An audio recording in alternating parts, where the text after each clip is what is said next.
mikwano kulikayo nate mukuwumulamu okwo tukomyewo mu kitundu kyaffe ekyokubiri tukyalina omugenyi waffe owaleero Selector William. Selector, twawumuddemu nga nkubuuza ku bintu bya relationship. Oli mufumbo toli mufumbo? Siri mufumbo naye nnyina omuntu gwensuubira mu maaso awo ogenda naye mu church. Olina omuntu gw'osuubira mu maaso. Nga tuzeeko katono mu music eri emabega. Tulina omukyala gwe twalaba oba gwe twawulira. Omukyala bamuyita Flavia Mawaji nga gwe manager we. Twalaba nti wamumanaginga n'omumanagingira ddala ebintu byonna Flavia biri bitya era byakomawa oba simanyi gye byakoma tunnyonnyole muggwe. Okubifunza ennyo Flavia Mawaji nange tuyina omwana. Actually buli muntu alaba kyasonga okwetaaga. Naye emabega bwe tudde emabega Flavia okumusisinkana nno samusisinkana nze nga manyi nti na muyimbi. Omusisinkana waliwo vidiyo emu gye yazannyamu. Kati mu kuba nti vidiyo emu twali twagala abantu abalala bagenda okuzannya mu vidiyo ne bangamba waliwo omuwala bw'ati asobola okuzannya mu vidiyo naye ate era ekirima enguudo ya musajjani Kapalaga. Sebo yonna gy'oli nkulowooza.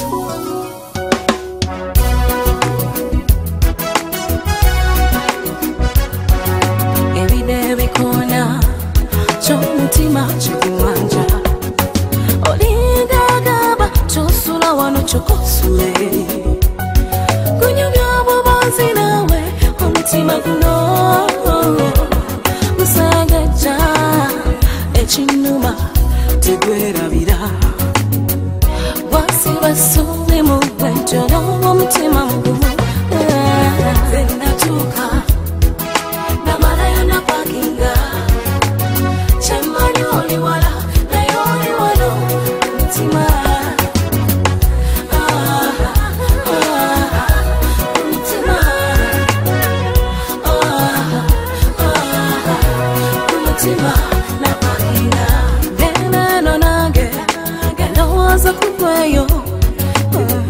nenebuza oyotamunange eno ewafo mwezi gwabula munyenyeze tulaba Novemba omwaka guli twalaba enjuba erwana n'omwezi wabimisinga negomba nnyo eyo gy'oli onkuumira emmeme kuba nkulinze guno omutima mugumu sebo wagusibasiba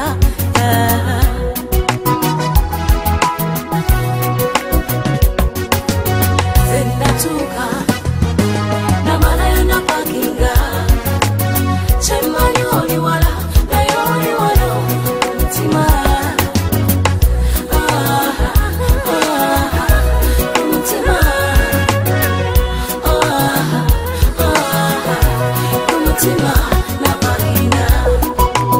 kati Kapalaga nangamba nja kuwa essimu ye ebyo ne biggwa. Kati ate nenziramu ne musisinkana waliwo omuwala bamuyita Harriet asirimwe pacho ng'amundeetedde nga mukwano gwe ntunyumyamu. Kati nze nga n'akayimba ke manya napakinga sikolanga ki. Ne tutandikira awo ne biddukanga bya firimu era ne bituuka nga tulina omwana bamuyita Griffin Williams mu Kisasula dda. Naye ng'ovudde ku ekyo okuba nti kiri kyaliwo ate ne ntandika omuyambako ku music bina kitegeera nti yakola ki kyayimba mufunze ekiri wakati wa William ne Flavia Mawaji ng'omuyimbi bayina omwana Griffin Williams mu Kisa Serwadda. Awo omuwandiisi wa firimu alina okuwandiikira ebiddako mu maaso eyo. Nanti era firimu ogiraba togikaka bwe bagamba mu Expendables olinda ekitundu ekiddako. Nanti kati ekyatambula kati omwana yakuze ya graduatinze omwana tazikwaga okuddako ate mangu bwe kati oli bintu bya firimu birekete tumanyi nange simanyi awandiika simanyi kyatadde mu maaso naye simanyi firimu ekyatambula naye nga mufunze omuwuliza kyalina okumanya nti Flavia Mawaji yes William alina naye omwana tebamwegaana era naye bw'aba akulaba nawe ogamba nti bya Flavia Mawaji tubirekete tubyogerako then toba fair. Okay, Flavia tumuvuddeko saawa ya leero ani gwoli naye nga tuvuddeyo tukomyewo olwo ani gwoli naye omuntu omukyala era naye ndi naye nga muntu nnyo era bwe tulijja ku ABS kuno nga tulese emikolo n'embaga era ate oli mulabira n'erinnya lye kuba kati bw'omuteeka otuwaako kulu kuba munayaga yaye gabeereeyo bwe gammanya nti egundi nga gamuvaako liri mu nnyukuta zino ezikola E paka Z noonya omwo amannya ge mugena gali omwo oganoonyeza omwo E paka ku Z tezisobola kubulamu egwe genda ozitaganjule ojja kulaba ng'ali omwo wettu atisobola kuba kubanga actually abantu abo balina okubanga balina gyokoma okwogera ku linnya lye badanga omunoonyayo yaali tumanye nga bwe tumanye wagundi yegundi surprise efa omuwandiisi kati omanyi mu firimu waliwo suspense tension kati sigale mu suspense reality ejja kujja eri nga bali obugambo bujja oba firimu naye nga waali sinoonya nze omwana omulungi very much omukubi akavulu naye ekyo okibuzaabuziza ekyo katukiveeko toli mufumbo relationship kubagambe tonoonya olina aliwo obisanze otya birimu buzibu ki birimu birungi ki era ffe abalinamu ebizibu oba ofunamu ebizibu obikwasaganya oti relationships literature kitegeeza omuteeko gw'ennyukuta ogukola olunyiriri okukola emboozi okukola olugero literature wa relationship olugero olwo luwanvu lubeeramu ebizibu lubeeramu ebyangu kubanga kyolina okusooka okumanya abantu bana bajja together okukola relationship kyoyita ekyo relationship enkolagana si kyangu nnyo nga bakuzaala matugga oli ne bamuzaala ebunamwaya okiraba so nze mbisanze nga kyakuyiga nnyo okusookera ddala nti okwagala omuntu gwe bayita Williams mu kisasalwa dda kyangu okusinga okwagala Selector Williams. Selector Williams akisookera ddala bw'agenda ku radio ajja kwogera byonna byasanze ebitandyogeddwa mu muntu ali mu relationship for example kati ebintu ebihaatinga omuntu gw'oli naye mu relationship n'anyiiga ekirala mbeera exposed ku bantu bangi nze mulimu gwenkola guna exposing ku bayimbi ndabya bayimbi mingi kati ye munno ayawulamu ddi omukwano omulungi n'omukyamu ekirala relationship kyenjiizemu ekirala okukula nga nze saabeerako wakati wa maama wange ne taata nga bali mu bufumbo wamu bwe bati kati simanyi kati jjukira ekyo kyowajja eyo kyokola mugago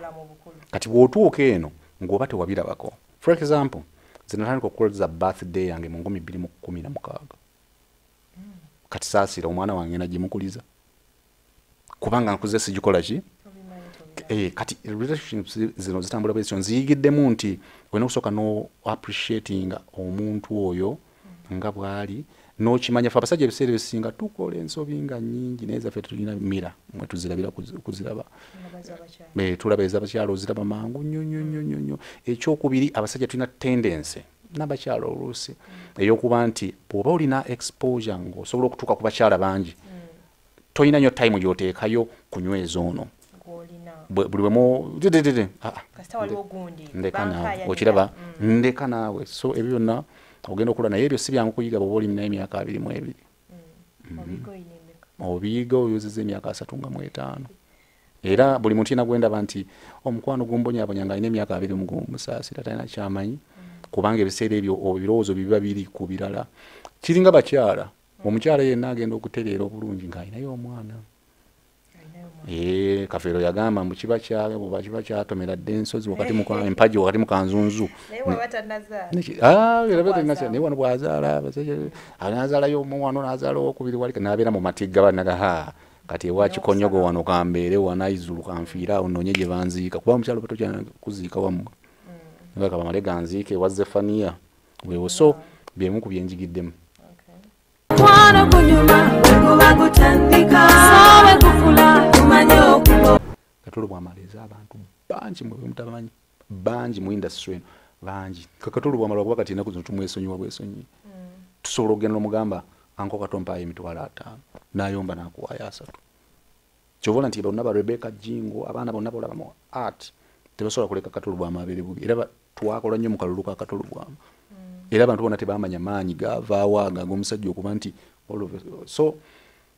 naddanga wa Katolo Bwama ne tukola production waffe obulango mwanya bwa Zeyini Selector Tembeya sente nga zikola ki bwe tuvaayo mu 2010 mu Feb Suubi ne bagiza ku mpewo twatandika mu gwa mwenda 10 January Feb 5 tudda ku mpewo ne bangamba waliwo gayi yakolanga show Sembuusi bagitanga Suubi Classics ng'etandika ku ssaawa emwe eyokumakya ku Saturday okutuuka ku ssaawa 4 Sembuusi nga njogerako nnyo naye mga sheeyo yanyimba nkadde naye tusobola okukolamu ekintu ekipya kuba ne CBS ekola bwetyo n'eddembe ekola ekyo ekuba buyimba obukadde bano bakuba essimu nekigaana kati bwenkoma ne bangamba Suubi Classics tugenda gijjako ku mpewo kuba tekola mazima gali gyera tekola ki ne Sembuusi agenze ne bagamba bagimpe ne bagimpa kuva ku saa 10 ez'ekiro kutuuka ku mwemu ey'okumakya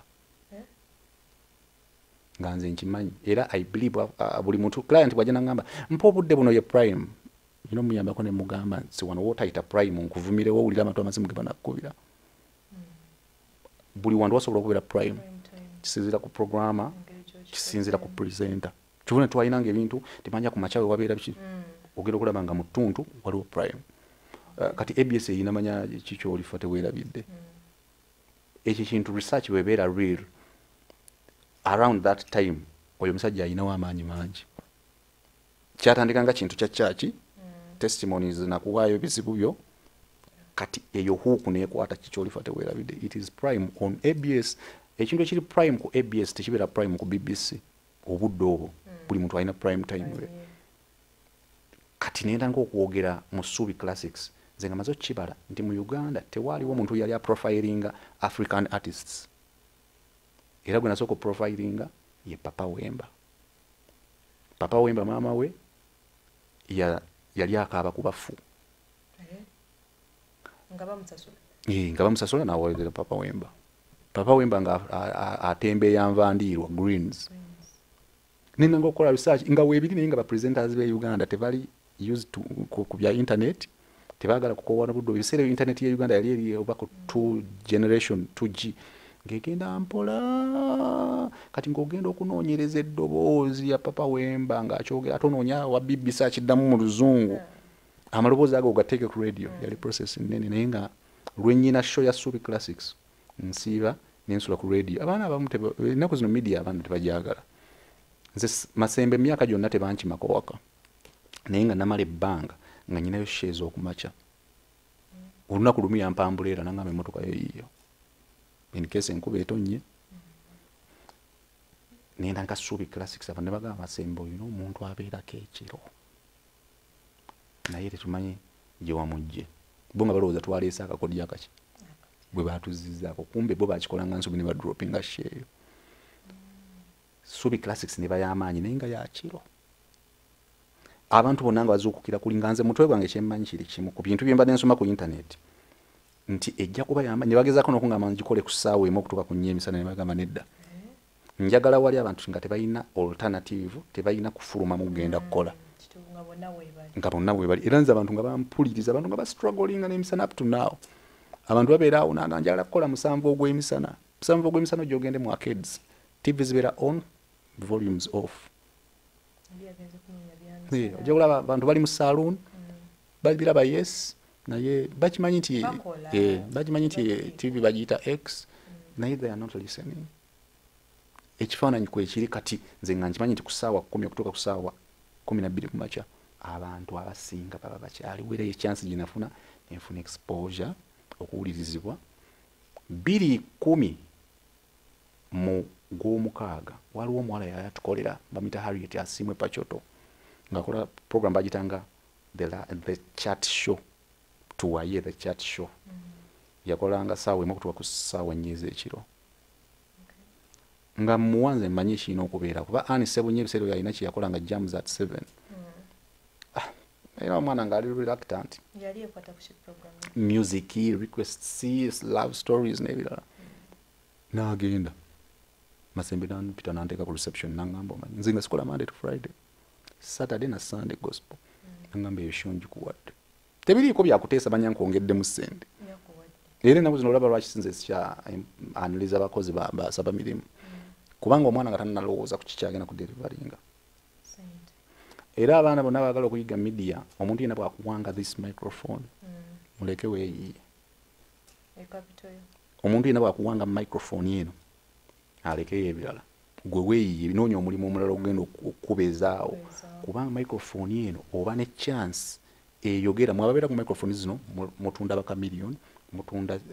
kojja kimbowa mutunda abantu abalala bonna ne bafuuka bagagga nga gwe omukolera mention ku microphone eno kati gwe ng'olina okuyiyayo time bwe ntuuka ku show kikyenjogerayo mu buwagizi olyanjagale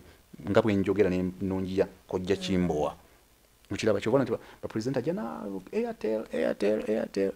ebintu byayo ne biyitawo era okwata ne information n'ojogera noga Pastor Iga ajja kubayo n'olunaku bwe luti yabudde South Africa biki yeebyo abantu ne bajjula mu church as a presenter you remain like that kubanga oyinza okuba totegedde maanyi go ku microphone eno ningenda mu chat show nteekamu ennyimba 8 ebyo nebyo counting down in the evening byali ku Capital ndowooza ne ku Dembe yakireeta later nga jogero yisabya agenze nga mbale ennyimba 8 at 8 naye ng'akabadi kankali kamu I listen to all radio stations nenkuba ennyimba ze batakuba huko mukombooti okiraba nkuba Midodo Misuwa kati ng'abantu bonna ennyimba ezo bazikuba ku Saturday na Sunday era nabangaawo nga bosi wange Ahmed Bogeri Masemba nonyerayo akayimba katina tanaawo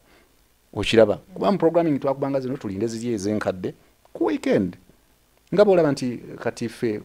for a TV station or a radio station erina okubanga buli kintu kyonna kibagamba nti it is a Sunday thing kireete wano kadongo amabera wa Sunday Saturday play ku top of the hour kadongo kamusongo you will see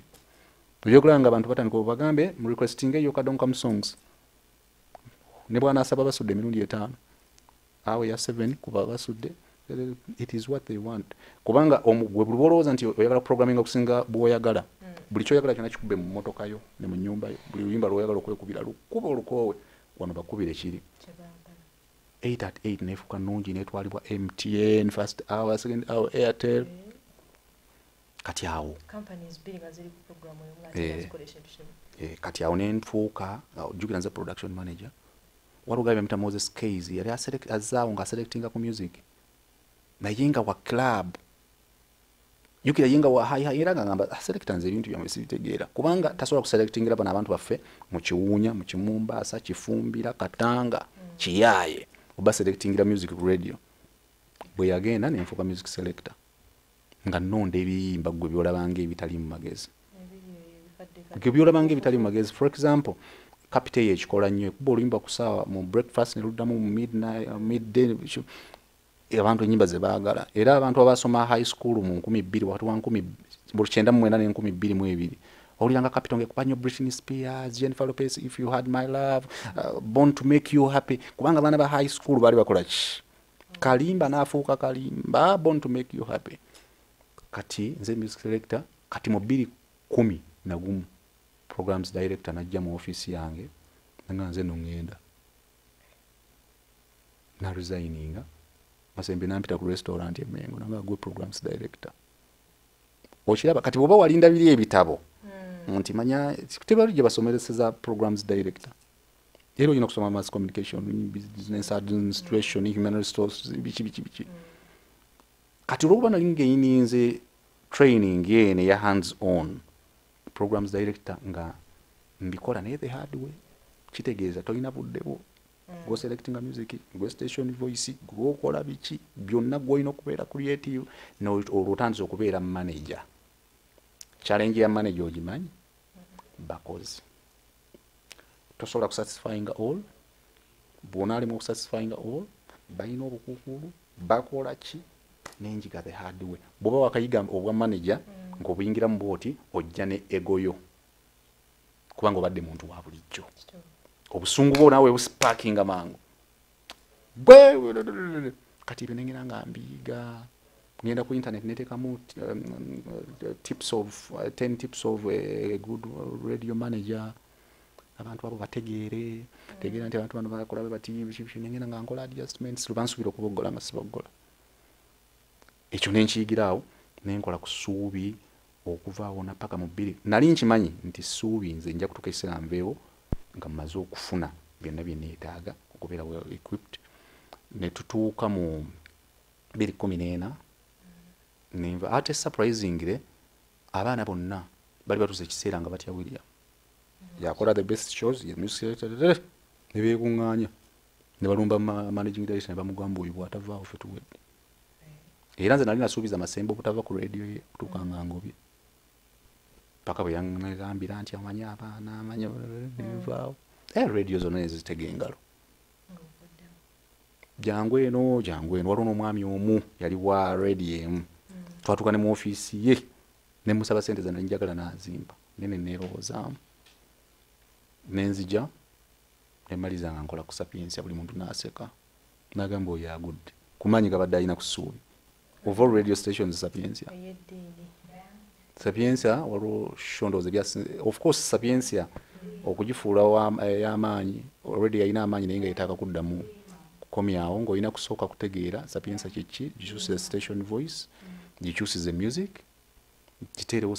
kati ennaku zino Sapiensia erina shows omuntu oba sports otuuka kuba bodaboda ng'ali ku sports bwad tulina ekitangaaza buli muntu ng'ali kuli lwakuba nti ebyo bw'oba obireeta era n'abakozi oluusi tebabyembracinga kuba ku Sapiensia twalinako show nga bagiyita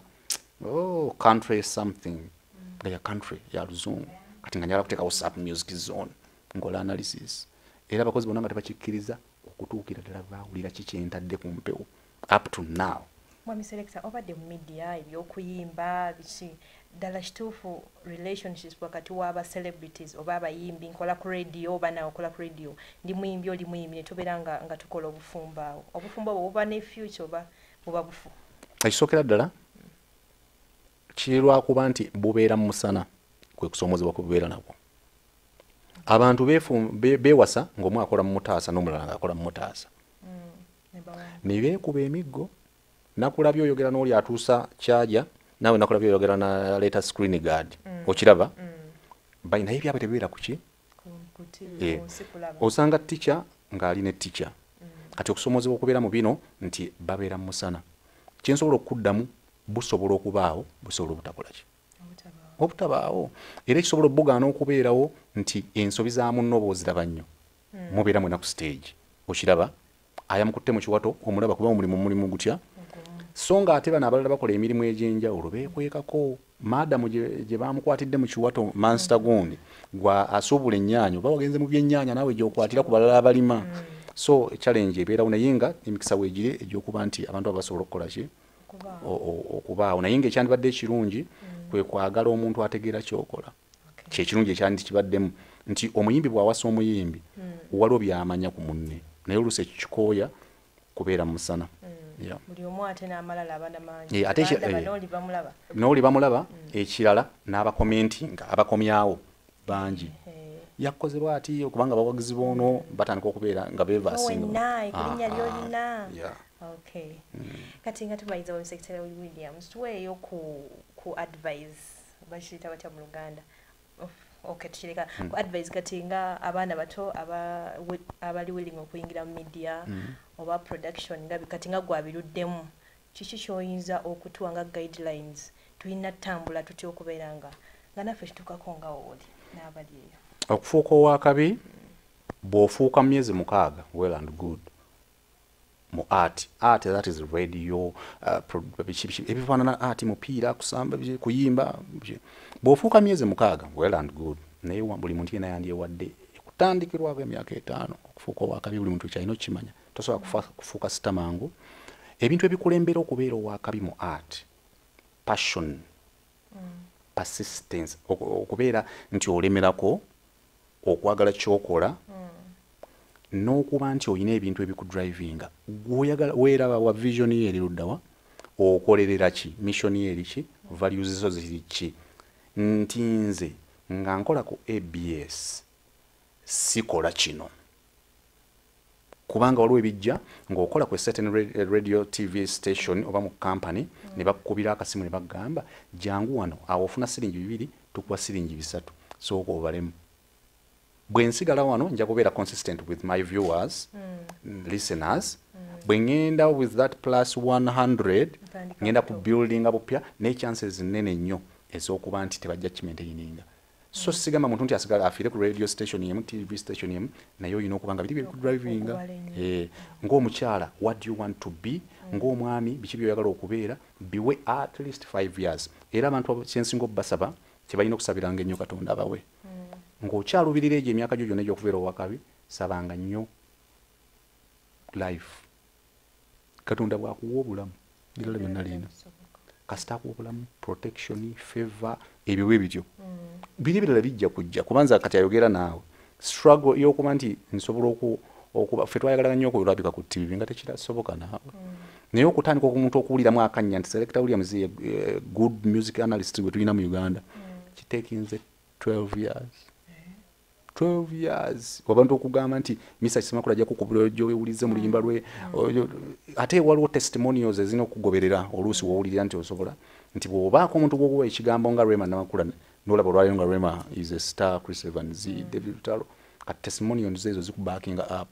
n'olwensonga eyo nga bwe njogedde obulungi ku boogere Ahmed Masembe nga bwe njogedde Katolo Bwama kyandibadde kirungi omuntu n'okujjukira omuntu oli microphones zino ziraba olw'okuba ndi mu management nkimanyi nnyo bananyini ma radio bananyini ma TV kye bayitamu TV tezikyayina nnyo ssente kubanga obulango economy y'ensi yonna ekolaki kati abaana bano babeera ba over demandinga ne beerabira ne passion eno nze bya ssente byonna bwe byabanga bwe bitabangawo eno microphone ne bwogimpaaka eddakiika era nkigamba nnyo abantu bakuwe this microphone olaba Airtel ejja neesaba kojja kimba wamulaba nnyo ku ABS obudde obwo kimanyi nti abusasulira ne mumwako essaawa ntono ye n'azikoleramu kati gwe naawe weerabe bw'otyo ogambe nti nange am a client naye client atasasula nze sisasula bampadde TV let me make this program better bantu bajja kunoonya nyabo nja kusaba nga tumaliriza mikwano gyange ndowooza muwulidde bulungi ebigambo ebyo kansuubire nti mufunyeemu ekyokuyiga awo wennyini wetugenda okuba nga tugalya programu eno tusinkane nate ku Sunday ejja sijja kwerabe producer wange owaleero omukyala Aisha Naluyijja mujja kuba nga mumusanga wali mu mawulire gajjako akawuwo ku ssaawa 3 buli lunaku pastor yigampayo di kusente pastor yiganga agabye ssente linda bulinzi kasimu kampanga yompeta kampanga yomuti gwataje gino ndomanji bagisanga empeta omanyi kati ffe olumu olaba oluusi oluyingira mu kyanyi nga tolina nawo bitandikira olumu gundi kojja kimba wabwazimansa ssente kati nange ngweri kale ogenda kuba omukubira kasimu mansa muberega mukwasaganya mikwano gyange kamba si buli wano Drake Matovu abaddeyo ku kamera tubadde ne Selector Williams olwaliro tukwatagane nate Sunday ja mbadde na Mbiru Stella mubeere bulungi mwera